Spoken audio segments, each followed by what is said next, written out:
Hello friends, Vishnu Shalini latest review. Shyama രോഹിത്തിനോട് ചോദിക്കുന്നു, രോഹിത്തെ ഈ വീട്ടിൽ സത്യാമ്മയും അച്ഛനും വന്ന് താമസിക്കുമോ?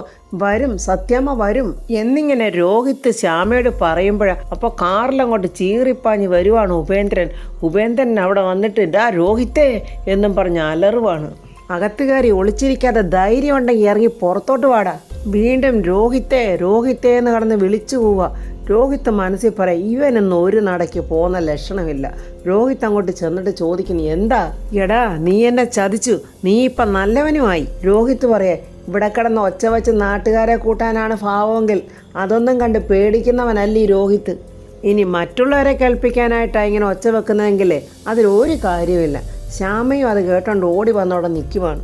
ഇങ്ങനെ കിടന്ന് ഒച്ച വെക്കുന്നേ ഒരുമാതിരി ഫീരിക്കളുടെ പണിയാ. അതേടാ ഞാൻ ഫീരുവാടാ. നിന്റെയൊക്കെ മുന്നിലേ 15 കോടി ആറ്റിൽ ഒഴുക്കി കളഞ്ഞ ലോക തിരുമണ്ടൻ. എന്നാലേ ആ തിരുമണ്ടൻ ഇപ്പം നല്ല കാര്യം ചെയ്യാമെന്ന മനസ്സിൽ തീരുമാനിച്ച് ഉറപ്പിച്ചു വന്നിരിക്കുക. ഉപേന്ദ്രൻ്റെ ഈ തുള്ളലും വിറയിലും ഒക്കെ കണ്ടിട്ട് രോഹിത്തിന് ഒരു പേടിയില്ല, ഒരു കൂസലുമില്ല. നീ എന്ത് വേണമെങ്കിലും കാണിച്ചോടാ, നിന്റെ പ്രവൃത്തിക്ക് തക്ക ശിക്ഷയാണ് തന്നിരിക്കുന്നത് എന്ന ഭാവത്തിലാണ് രോഹിത്ത് നിൽക്കുന്നത്. എൻ്റെ തീരുമാനം നടപ്പിലാക്കിയിട്ടേ ഞാൻ ഇവിടുന്ന് പോകൂ എന്നും പറഞ്ഞ് ഉപേന്ദ്രൻ കയ്യിൽ കരുതി റിവോൾവർ എടുക്കുവാണ്. ഇനി നീ ഈ ഭൂമിയിൽ വേണ്ടടാ എന്നും പറഞ്ഞ് രോഹിത്തിൻ്റെ നേരെ റിവോൾവർ ചൂണ്ടുവാണ്. ചതിക്കുത്തരം മുറിപ്പത്തലെന്ന് തന്നെയാണ്, നിനക്കതിനുള്ള ഉത്തരവ് ഇത് തന്നെയാണ്. ശ്യാമ അത് കണ്ടോണ്ട് പേടിച്ച് രോഹിത്തിനെ ഇങ്ങനെ തള്ളി മാറ്റാൻ നോക്കുമ്പോൾ ശ്യാമയുടെ നെഞ്ചത്താണ് വെടിയേക്കുന്നത്. അയ്യോ ശ്യാമേ എന്നും പറഞ്ഞ് അലറി വിളിക്കുവാണ് രോഹിത്ത്. ശ്യാമ പെട്ടെന്ന് താഴോട്ടങ്ങ് വീഴുവാണ്.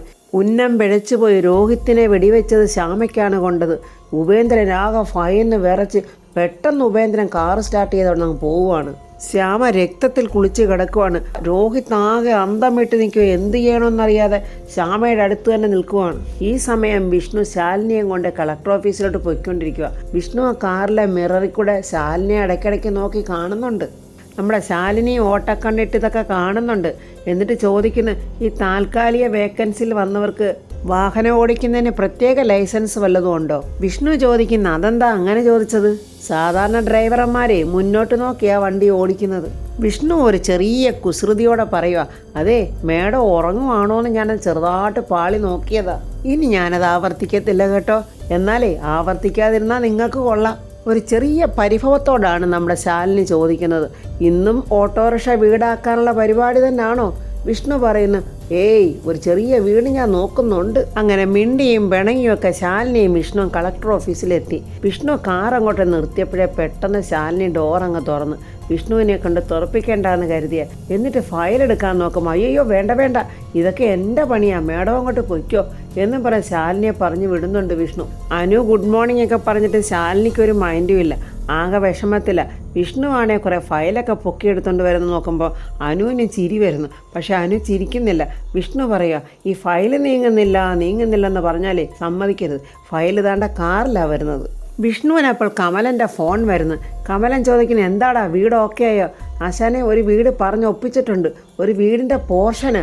ഞാൻ എപ്പോഴാടാ കമല അങ്ങോട്ട് വരേണ്ടത്? അത് ഞാൻ ഇവരോട് ചോദിച്ചിട്ട് പറയാം. അപ്പോൾ ഞാൻ ഓട്ടോയും കൊണ്ട് അങ്ങോട്ട് വന്ന് ആശാനെ കൂട്ടിക്കൊണ്ട് വരാം എന്നൊക്കെ കമലൻ പറയുന്നുണ്ട്. അനുവിനെ കണ്ട് വിഷ്ണു പറയുന്നു, എനിക്ക് മേഡം ഒരു 2 മണിക്കൂറത്തേക്ക് ലീവ് വേണം. 2 മണിക്കൂറത്തേക്ക് ലീവ്? അതെ, ഒരു അത്യാവശ്യ കാര്യത്തിന് പോയിട്ട് ഓടി വരാം. മേഡത്തിന് വല്ലതും പോകേണ്ടതായിട്ടുണ്ടെങ്കിലോ? ഇപ്പോൾ ഇനിയൊന്നും ഉടനെ ആവശ്യം വരില്ലെന്നേ, ഇനി വീട്ടിൽ പോകേണ്ട കാര്യമേ ഉള്ളൂ. അപ്പോഴത്തേക്ക് ഞാൻ ഇനി ഓടി എത്തിക്കോളാം. വെറുതെ എന്നെ വഴക്ക് കേൾപ്പിക്കല്ലേ. ഒരു അത്യാവശ്യ കാര്യം ഉണ്ടായിട്ടല്ലേ, ഒരു 2 മണിക്കൂർ ഉടനെ ഞാനിങ്ങെത്തും. എവിടെ വേണേലും പോയിക്കോ, പക്ഷേ മേഡം വിളിക്കുമ്പോൾ ഇവിടെ കണ്ടേക്കണം എന്നൊക്കെ അനു പറയുന്നുണ്ട്. അങ്ങനെ വിഷ്ണു അവിടെ നിന്ന് എളുപ്പം പോകുവാണ്. ഈ സമയം സത്യാമ്മയും പൊന്നിയും കൂടെ ബേക്കറി പലഹാരമൊക്കെ ഓരോ കടകളിൽ കൊടുത്തിട്ട് ഇങ്ങനെ വന്നുകൊണ്ടിരിക്കുമ്പോൾ ആ കല്യാണം മുടങ്ങിയ പെൺകുട്ടിയുണ്ടല്ലോ, അവളെ അവിടെ വെച്ച് കാണുന്നുണ്ട്. അല്ല സത്യാമ്മ എന്താ ഇവിടെ ഇങ്ങനെ എന്ന് ചോദിക്കുമ്പോൾ സത്യാമ്മ പറയുന്നത്, എനിക്ക് കുറച്ച് ബിസിനസ്സൊക്കെ ഉണ്ട്, ബേക്കറി പലഹാരങ്ങളാണ് കൂടുതലും, അത് ഇവിടങ്ങളിലുള്ള കടകളിലൊക്കെ കൊടുക്കാനുണ്ട്, അങ്ങനെ കൊടുത്തിട്ട് വരിക എന്ന് പറയുമ്പോൾ ആ കുട്ടി സത്യാമ്മ ഇങ്ങനെ സൂക്ഷിച്ച് നോക്കിയിട്ട് സത്യാമ്മയുടെ ആ പഴയ സ്റ്റൈലും സത്യാമ്മയുടെ ആ പ്രൗഢിയൊക്കെ ഇങ്ങനെ ആലോചിക്കുവാണ്. സത്യാമ്മ ആ കുട്ടിയോട് ചോദിക്കുന്നത്, എന്താ മോളെ ആലോചിക്കുന്നത്? സത്യാമ്മയുടെ ആ പഴയ പ്രൗഢിയും ആ രൂപമൊക്കെ ഞാനൊന്ന് മനസ്സിൽ ഓർത്തതാ. ഈ ഒരു രീതിയിലുള്ള കച്ചവടമൊക്കെ സത്യാമ്മ ചെയ്യുമെന്ന് എനിക്ക് സ്വപ്നത്തിൽ പോലും ചിന്തിക്കാൻ കഴിയില്ല. അത്രയ്ക്കും രാജകീയ പ്രൗഢിയല്ലായിരുന്നോ സത്യാമ്മയ്ക്ക്? ഞങ്ങളൊക്കെ അസൂയോടെ തന്നെ നോക്കി നിന്നിട്ടുള്ളത്. ഇന്നിപ്പോൾ ഈ വേഷത്തിൽ ഇങ്ങനെ അതൊക്കെ പറഞ്ഞിട്ട് എന്താ മോളെ ഇനി കാര്യം? വിധി എന്നെ ഈ ഒരു വേഷത്തിൽ എത്തിച്ചു, അങ്ങനെയൊക്കെ പറഞ്ഞങ്ങ് സമാധാനിക്കാം. ജീവിതമല്ലേ മോളെ, പല വേഷങ്ങളും കെട്ടി ആടേണ്ടി വരും. അതിലൊരു വേഷം ഇങ്ങനെ ആയിപ്പോയെന്ന് പറഞ്ഞങ്ങ് സമാധാനിക്കാം. ഇവിടെ അടുത്താണോ മോള് താമസിക്കുന്നത്? ഇവിടുന്ന് അധിക ദൂരമില്ല സത്യാമ്മേ. ഞാൻ അച്ഛനുള്ള മരുന്ന് മേടിക്കാൻ വന്നതാ. അയ്യോ, അച്ഛൻ എന്ത് പറ്റി മോളെ? അന്ന് കല്യാണത്തിന് കണ്ടതാണല്ലോ. ആ കല്യാണം തന്നെ സത്യാമ്മേ എൻ്റെ അച്ഛനെ തകർത്ത് കളഞ്ഞത്. എങ്ങനെയെങ്കിലും കല്യാണം നടത്തണമെന്നും പറഞ്ഞ് അച്ഛൻ ശരീരം നോക്കാതെയുള്ള ഓട്ടമായിരുന്നല്ലോ. ഒടുവിൽ കല്യാണവും നടന്നില്ല, അച്ഛന് നടക്കാൻ പറ്റാത്ത അവസ്ഥയിലുമായി. പിന്നീടുള്ള ഞങ്ങളുടെ ജീവിതം ഹോസ്പിറ്റലിൽ തന്നെ ആയിരുന്നു സത്യാമ്മേ. അതിൻ്റെ കൂടെ രോഗം എന്താണെന്ന് അറിയാൻ പാടില്ലാത്ത ചികിത്സ. ഒരു തളർച്ചയിൽ നിന്ന് തുടങ്ങിയതാ, ഇപ്പം തീരെ കിടപ്പിലായി. ചെറുതായിട്ട് പിടിച്ച് എവിടെങ്കിലുമൊക്കെ വന്ന് ഇരിക്കുമായിരുന്നു, ഇപ്പോൾ അതുമില്ല. എന്തായാലും സത്യാമ്മ ഇവിടം വരെ വന്നതല്ലേ, എൻ്റെ വീട്ടിലൊന്ന് കയറിയിട്ട് പോ. സത്യാമ്മയെ കാണുമ്പോൾ അച്ഛനും ഒരു സന്തോഷമാകും. എന്താ പൊന്നി, നമുക്ക് പോയാലോ എന്നിങ്ങനെ സത്യാമ്മ ചോദിക്കുമ്പോൾ പൊന്നി പറയുന്നു, ഇനി 3-4 കടയേ ഉള്ളൂ, എങ്കിൽ ആ കടയോടെ കയറിയിട്ട് നമുക്ക് പോകാം എന്നും പറഞ്ഞ് സത്യാമ്മയും പൊന്നിയും ആ കുട്ടിയോടൊപ്പം പോവുകയാണ്. മോളെ, പിന്നെ വേറെ വിവാഹാലോചനയൊന്നും വന്നില്ലേ? ഇനിയിപ്പോൾ അച്ഛൻ്റെ അസുഖമൊക്കെ മാറിയിട്ട് വിവാഹക്കാരിയൊക്കെ നോക്കുന്നുള്ളൂ സത്യാമ്മേ. ചുമ്മാ ഓടിക്കേറി വരുന്നവനെ ഒന്നും എനിക്ക് കിട്ടുന്നില്ല. കാശ് നോക്കാതെ കല്യാണം കഴിക്കാൻ കെൽപ്പുള്ളവൻ വരട്ടെ സത്യാമ്മേ. ഞാൻ അങ്ങ് തീരുമാനിച്ചു. അതുവരെ എനിക്ക് വീട്ടിൽ നിൽക്കാമല്ലോ. മനസ്സിനിണങ്ങിയ ഒരാളെ കണ്ടെത്തുന്നതേ ഇന്നത്തെ കാലത്ത് വലിയ ബുദ്ധിമുട്ടാണ് മോളെ. ചുറ്റും നടക്കുന്നതൊക്കെ കാണുമ്പോഴേ പെൺകുട്ടികളുള്ള മാതാപിതാക്കൾക്ക് ആദ്യ കൊല്ലാൻ വരെ മനസ്സുള്ളവന്മാർ അതൊക്കെ ഉള്ളിൽ ഒതുക്കി വെച്ചിട്ടല്ലേ കല്യാണപ്പന്തലി വരെ വരുന്നത്. ഇങ്ങനെയുള്ളവന്മാരെ വിശ്വസിച്ച് എങ്ങനെയാണ് നമ്മൾ നമ്മുടെ കുഞ്ഞുങ്ങളെ അങ്ങോട്ട് പറഞ്ഞു വിടുന്നത്? അതുകൊണ്ടാണ് സത്യമേ ഞാൻ പറഞ്ഞത്, നല്ലോണം ആലോചിച്ചിട്ടേ ഒരു തീരുമാനം എടുക്കത്തുള്ളെന്ന്. അങ്ങനെ അവരെല്ലാവരും കൂടെ ആ പെൺകുട്ടിയുടെ വീട്ടിലെത്തി. അപ്പോൾ മുൻവശത്തൊരു വീട് കാണുന്നുണ്ട്. ഇതിൻ്റെ പുറകിലാണ് സത്യാമ്മ താമസിക്കുന്നത്. ഈ വീട് ഞങ്ങൾ വാടകയ്ക്ക് കൊടുക്കാൻ ഇട്ടിരിക്കുക. ഈ വീട് നോക്കാനായിട്ട് ഇന്നൊരു കൂട്ടർ വരുമെന്നാണ് പറഞ്ഞിരിക്കുന്നത്. അല്ല, ഇതാര് സത്യാമ്മയോ എന്നും ചോദിച്ചാൽ പെൺകുട്ടിയുടെ അമ്മ വരുന്നുണ്ട്. അച്ഛൻ്റെ അസുഖവിവരം അറിഞ്ഞപ്പോൾ സത്യാമ്മയ്ക്ക് അച്ഛനെ ഒന്ന് കാണണമെന്നും പറഞ്ഞ് വന്നതാ. ആ കല്യാണത്തിൻ്റെ ബഹളവും തിരക്കൊക്കെ കഴിഞ്ഞിട്ട് സത്യാമ്മയെ വീട്ടിലോട്ടൊന്ന് ക്ഷണിക്കണമെന്ന് ജയശ്രീയുടെ അച്ഛനൊന്ന് പറഞ്ഞതായിരുന്നു. ഇനിയിപ്പോൾ ഒരു നല്ല കല്യാണാലോചന വരുമ്പോഴേ കാശും പണമൊന്നും നോക്കേണ്ട കാര്യമില്ലല്ലോ. നമുക്കെല്ലാവർക്കും കൂടെ അത് ഭംഗിയായിട്ടങ്ങ് നടത്താം. എല്ലാം ആലോചിച്ച് കൃത്യമായിട്ട് അറിഞ്ഞതിന് ശേഷം മതി സത്യാമ്മ ഇനി കല്യാണം. എന്നെ അറിയാവുന്ന എൻ്റെ കുടുംബത്തോട് ഒത്തുപോകുന്ന ഒരാൾ. ഏതായാലും ഇത്രയും വൈകിയില്ലേ, ഇനി കെട്ടുന്നെങ്കിൽ അങ്ങനെയുള്ള ഒരാളെ കെട്ടത്തുള്ളൂ. സത്യാമ്മ പറയുക, മോളെ അന്ന് നീ എടുത്ത ആ തീരുമാനമുണ്ടല്ലോ, എന്തുകൊണ്ടും അഭിമാനം അർഹിക്കുന്ന ഒരു തീരുമാനമായിരുന്നു. ഇനിയിപ്പോൾ TV നോക്കിയാലും പത്രമെടുത്ത് നോക്കിയാലും സ്ത്രീധനത്തിൻ്റെ പേരിൽ കൊല്ലപ്പെടുന്ന പെൺകുട്ടികളുടെ കാര്യമാണ് കേൾക്കാനുള്ളത്. സത്യാമ്മ കയറിയിരിക്കും, ചായ എടുക്കാം. അയ്യോ, ചായ ഒന്നും വേണ്ട, അങ്ങനൊന്നും പറഞ്ഞാൽ പറ്റില്ല മോളെ. മോള് പോയി അല്പം തണുത്ത വെള്ളം കലക്ക്, അപ്പോൾ ഉള്ളൊന്ന് തണുക്കുമല്ലോ എന്ന് ജയശ്രീയുടെ അമ്മ പറയുന്നുണ്ട്. അങ്ങനെ മോളുടെ അച്ഛനെ കാണുമ്പോൾ അയാൾ സങ്കടപ്പെടുക. വീണ് പോയി സത്യാമ്മേ, അങ്ങനെ കുറേ ഓടിയതല്ലയോ. ഈശ്വരന് തോന്നിക്കാണും ഇനി ഇവൻ ഓടണ്ട, കുറച്ചുനാൾ ഓടിയതല്ലേ, ഇനി ഇവിടെങ്ങാനും കിടക്കട്ടെന്ന്. ഒരു നടുവേദന തുടങ്ങിയതായിരുന്നു സത്യാമ്മേ. ഹോസ്പിറ്റലുകാർ നട്ടല് കിഴിച്ച് വെള്ളം വരെ എടുത്തു. പിന്നെ എന്തൊക്കെയോ രോഗങ്ങളുടെ പേരും പറഞ്ഞു. ഒരുപാട് കാശുമായി സത്യാമ്മേ. ഓരോ ടെസ്റ്റും പറഞ്ഞ് ഒരുപാട് കാശ് അവർ മേടിച്ച് എല്ലാത്തിനും പ്രത്യേകം ബില്ലും തന്നു. ആ ബില്ലുകളെല്ലാം കൂടെ ഒരു ബാഗിൽ നിറച്ച് വെച്ചത് തന്നെ മിച്ചം. അപ്പോഴേക്കും ജയശ്രീ സത്യാമ്മയ്ക്കും പൊന്നിക്കും കുടിക്കാനുള്ള വെള്ളമൊക്കെ കൊണ്ടു കൊടുക്കുന്നു. ജയശ്രീ പറയുന്നു, അച്ഛനൊന്നും പരസഹായമില്ലാതെ നടക്കാൻ വേണ്ടിയാ ഈ കാശൊക്കെ ഞങ്ങൾ മുടക്കുന്നത്. എന്ത് ചെയ്യാനാ സത്യാമ്മേ, പക്ഷെ അതിൻ്റെ ഗുണം ഒന്നും കാണുന്നതുമില്ല. അത് കേട്ടിട്ട് സത്യാമ്മ പറയുക, അല്ലെങ്കിൽ ഈ പ്രൈവറ്റ് ഹോസ്പിറ്റലുകാരെ നമ്മുടെ അസുഖം ഭേദമാക്കാനല്ലല്ലോ അവർ നോക്കുന്നത്, അവർക്ക് നന്നാകാൻ വേണ്ടിയല്ലേ. ഏതായാലും ചികിത്സ മുടക്കണ്ട, പ്രതീക്ഷ കൈവിടുകയും വേണ്ട, എല്ലാം ശരിയാകുമെന്നേ. മരുന്നുകൾ കുറേ വാങ്ങണ്ടേ, അതിൻ്റെ പണം കണ്ടെത്താൻ വേണ്ടി വീടിൻ്റെ മുൻഭാഗം വാടകയ്ക്ക് കൊടുക്കാനുള്ള പ്ലാനാണ്. അങ്ങനെയാകുമ്പോൾ മാസാമാസം കിട്ടുന്ന വാടക പൈസ കൊണ്ടേ വലിയ പരിക്കൊന്നുമില്ലാതെ കടന്നു പോകാമല്ലോ. അതേതായാലും നല്ല കാര്യമാണ്, നമ്മളൊന്ന് അഡ്ജസ്റ്റ് ചെയ്യണം, അത്രയല്ലേ ഉള്ളു എന്ന് സത്യാമ്മയും പറയുന്നുണ്ട്. ഞാൻ പറഞ്ഞില്ലേ സത്യാമ്മ, ഇന്ന് വീട് നോക്കാൻ ഒരു കൂട്ടർ വരുന്നുണ്ടെന്ന്, പക്ഷെ അവരെ ഇതുവരെ കണ്ടതുമില്ല. അപ്പോഴങ്ങോട്ട് രോട്ടാ വരുന്ന ശബ്ദം കേട്ടിട്ട് ജയശ്രീ പറഞ്ഞ്, ഞാനിന്ന് പോയി നോക്കിയിട്ട് വരാച്ചാ. കമലൻ അവിടെ നിന്നുകൊണ്ട് ഇവിടെ ആരുമില്ലേ എന്നൊക്കെ വിളിച്ച് ചോദിക്കുന്നു. ലക്ഷ്മണൻ പിള്ളേ, എല്ലാം ശരിയാവും, മനസ്സ് തളരെ വിടരുത് എന്നൊക്കെ പറഞ്ഞിട്ട് സത്യാമ്മ അവിടെ നിന്ന് ഇറങ്ങുവാണ്. അപ്പോൾ അവർ പറയുന്നുണ്ട്, ജയശ്രീയുടെ അമ്മ പറയുന്നുണ്ട്, ഇതുവഴിയൊക്കെ പോകുമ്പോൾ ഇങ്ങോട്ടൊന്ന് കയറണേ.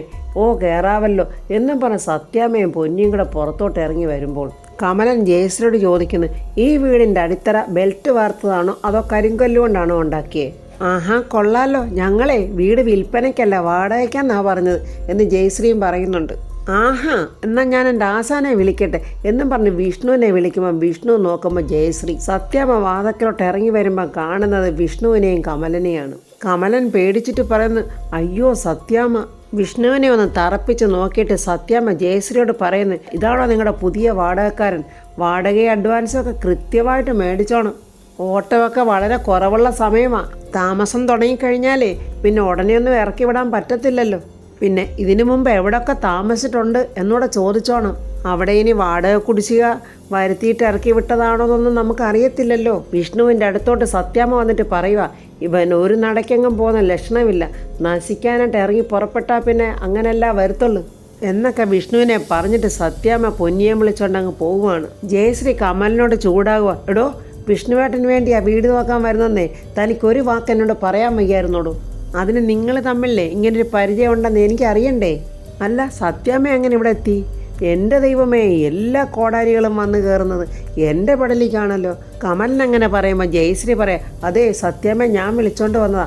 ആഹാ, അപ്പം ഞങ്ങളെ ചതിക്കാൻ വേണ്ടി മനഃപൂർവ്വം വിളിച്ചോണ്ട് വന്നതാ അല്ലേ? എന്നിട്ടാണോ നിന്ന് ന്യായം പറയുന്നത്? അതിനെ നിങ്ങളാ വരുന്നതെന്ന് എനിക്കറിയാവോ? വിഷ്ണു കമലനെ വിളിച്ചിട്ട് പറഞ്ഞു, എടാ നീ എന്നെ കൊലയ്ക്ക് കൊടുക്കാൻ തീരുമാനിച്ചിട്ട് എൻ്റെ കൂടെ കൂടിയിരിക്കുക അല്ലേ? ആശാനെ സത്യമായിട്ടും സത്യാമ്മയോടുണ്ടെന്നുള്ള കാര്യം എനിക്ക് അറിയത്തില്ലായിരുന്നു ആശാനെ. ജയശ്രീ വിഷ്ണുവിനോട് പറയാം, വിഷ്ണുവേട്ട ഇത് എനിക്കും അറിയാതെ സംഭവിച്ചു പോയതാ. ഈ ബ്രോക്കറാണെങ്കിൽ വിഷ്ണുവേട്ടനാ വരുന്നൊന്നോട്ട് പറഞ്ഞതുമില്ല. ആഹാ, ബ്രോക്കറോ?